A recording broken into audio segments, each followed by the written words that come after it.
Ceci est un cône. Cette personne accepte le défi de toucher la pointe en 1 heure pour 100 000 $.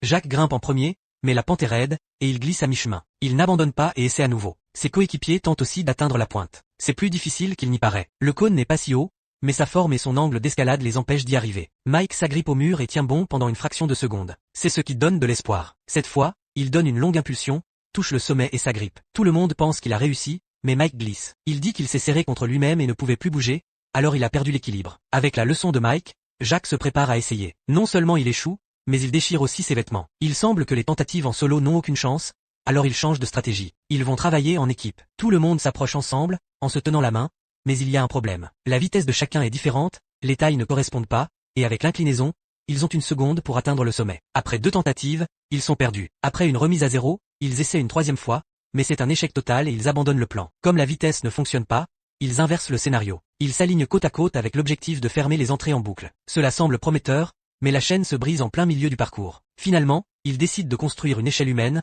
en rampant avec certains allongés. Vont-ils réussir cette fois-ci? As-tu une meilleure idée?